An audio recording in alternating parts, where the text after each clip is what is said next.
After losing the boat during an accident, an unconscious Jen washes ashore on an island.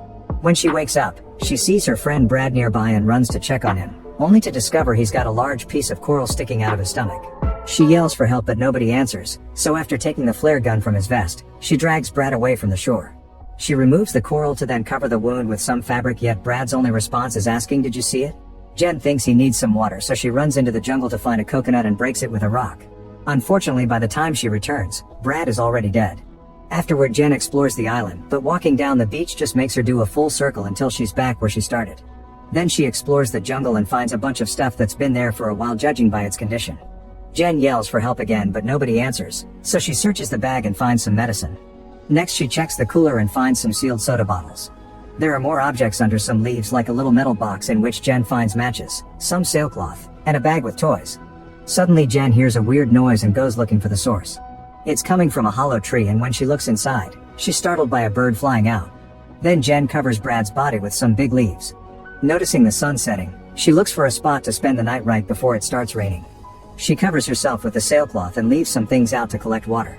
The following morning Jen finds tons of dead fish on the shore and begins collecting them in a bag. She's also shocked to find a dead shark with nasty gashes on its body. Jen uses rocks to cut all the heads off and keeps the fish in the cooler for later consumption. While looking through another bag, she finds a notebook and tries to read it, but the water has erased all the text. Among the pages there's a picture of a couple that makes her feel extra lonely. The next time Jen explores the island, she finds some piles of rocks and a cross-shaped branch, which makes her realize those are graves. This inspires her to dig a hole in the sand and throw Brad's rotting body in it to then cover it with leaves and sand, finishing the grave with a piece of wood with Brad's initial. That night Jen hangs the sailcloth, which is gashes that match the shark, and starts a fire with the matches to cook the fish. In the morning, Jen is horrified to discover Brad's body is missing and the grave is full of blood. Realizing there's something dangerous out there, she uses a rock on a branch to make a spear. She also brings a log to use as support so she can spend the evening sitting with her eyes on the jungle. Eventually Jen falls asleep and is woken up in the middle of the night by a strange noise. However, she can't see anything among the trees and assumes it was the fire. The next day Jen notices some items floating nearby and gets in the water to retrieve them. Before swimming back, she dives to check if there's anything else, and she's shocked to see a mysterious hole in the ocean's floor. She doesn't dare to go closer and returns to the shore with her new things.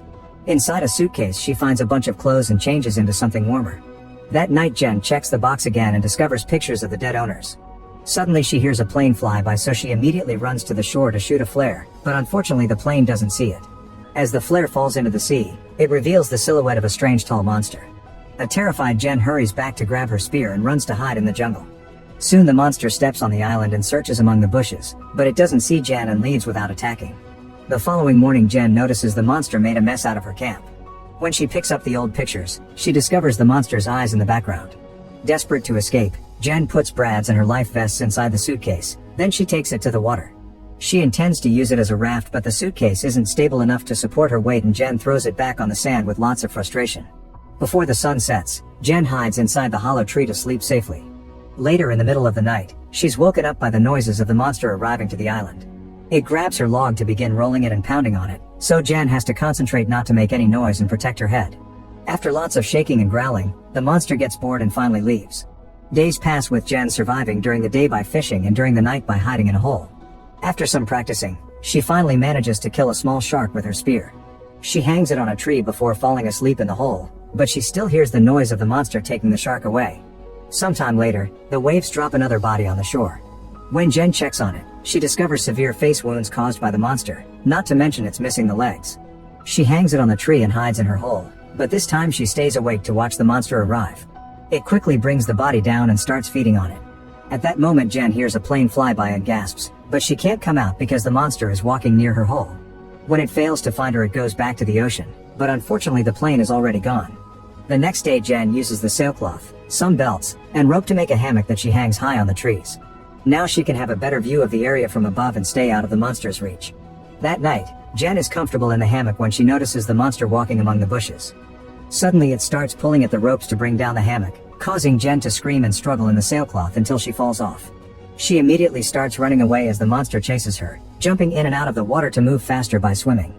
Eventually it lands in front of her and a terrified Jen stabs it with her spear, only for the beast to throw her on the sand. Then it hits her again and she lands in the water, but before the beast can kill her, a sudden thunderclap scares it away. Jen decides to climb on a tree and sleep there under the rain, even if it's a very uncomfortable position. In the morning, Jen checks her leg and finds a nasty wound. While she washes and changes clothes, she sees a life raft floating nearby and immediately jumps in the water to reach it. There are two people inside, her boyfriend Lucas and Brad's girlfriend Mia. Jen helps them reach the shore and the couple reunites with a tight hug. Then Jen shares her fish and the sodas while trying to tell her friends about the monster, insisting they should use the raft to leave. She even shows them the picture and tells them about Brad's death. However, Lucas and Mia don't believe her. They think she's been seeing things and they refuse to get back on the raft because the isolation almost drove them mad. Afterward, Jen announces she'll get more food and borrows Lucas' Swiss knife. When she opens it to clean the fish, she notices blood on the blade and gets suspicious. She tries to convince her friends to leave again and an argument ensues that ends with Lucas yelling at her. Later, while Lucas and Mia are distracted, Jen gathers her things and puts them in the raft before pushing it to the ocean to escape. However, her friends see her and run to stop her. Lucas grabs Jen and in the struggle, she kicks Mia in the face. Furious, Mia retaliates by knocking Jen out with an oar. It's nighttime by the time she wakes up and she's horrified to discover her friends have tied her to a tree. They refuse to untie her when she asks, and Mia leaves to give the couple some privacy. Lucas begins complaining about Jen's attitude, mentioning how he had been having fun in the boat with his friends yet she wasn't happy and even threatened to break up with him. Jen thinks this isn't the right moment to discuss their relationship, but Lucas keeps going, yelling about how Jen has no home, no money, and no life without him. He thinks she had no right to try to abandon him on the island after everything he did for her. As Jen insists on leaving and talking later, Lucas points out she's sounding too much like his friend Zach, but he doesn't say what happened to him. Meanwhile, Mia is walking on the shore and notices some fish pieces in the water. Suddenly Lucas and Jen hear Mia scream, so Lucas grabs a torch and runs to help her. He finds the monster killing Mia and hits it with the torch, only for the beast to push him away. Then it jumps into the sea and takes Mia with it. By the time Jen finally cuts the ropes off, it's too late, there's only blood left in the water. The next morning, Lucas finally agrees to leave in the raft with Jen. They work together to get a bunch of fish and cook them all with a fire made from the last match. This way they can bring provisions to the trip. Afterward, they put all their things in the raft and take off at last. Inside the raft, Jen is surprised to see multiple bloodstains. As Lucas starts to row, he suddenly sees the creature swimming under them. Its claws reach out to attack Lucas, who immediately hides inside the raft and Jen closes it up. However, the monster doesn't give up and starts scratching the bottom of the raft. After a few hits that make the whole structure shake, the monster punches a hole and pokes its head in. Jen immediately kicks it and Lucas starts shooting the flare gun. The first time he misses, but the second flare lands in the beast's mouth.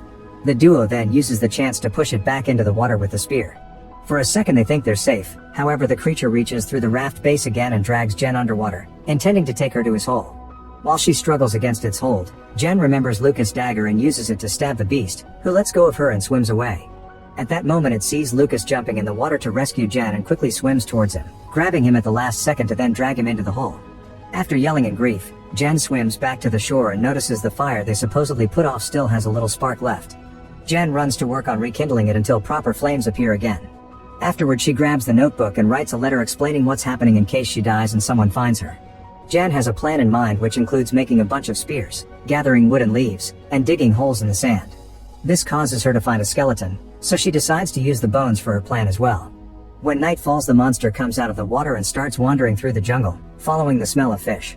Once the beast reaches the bait, Jen lights a bunch of pyres on fire to trap the monster in the middle. Then she surprises the creature with her spear, stabbing it once before running to hide behind a tree. The monster goes looking for her and Jen waits to have its back on her so she can stab it with a bone, only to quickly be knocked down. She doesn't give up and immediately stabs the monster again, so this time it hits her hard enough to send her flying. Noticing that the beast is bleeding and in pain, Jen decides to keep on fighting. She stabs it over and over again with any piece of bone she can find, sometimes getting hit in the process. The creature pushes Jen down on the sand and she stabs its arm to free herself. Then it grabs her legs and pulls her closer to pick her up by her face, ready to finish her. Jen takes out one last piece of bone and repeatedly stabs the wound she left earlier to force the monster to drop her. It hits her with its claws one more time, however the pain is too much and it can barely move anymore. Jen uses the chance to run back to the beach and grab more spears. Soon the monster catches up to her, but after roaring very loudly it collapses on the sand. Since it's still breathing, Jen stabs it with the spear until it's finally dead for good. Then she takes a piece of its very hard shell and uses it to cut the monster's head off. With the head as proof of what happened, Jen begins making her way to the raft while the jungle burns behind her. Make sure to subscribe and turn on notifications so you can watch more videos like this. Thanks for watching.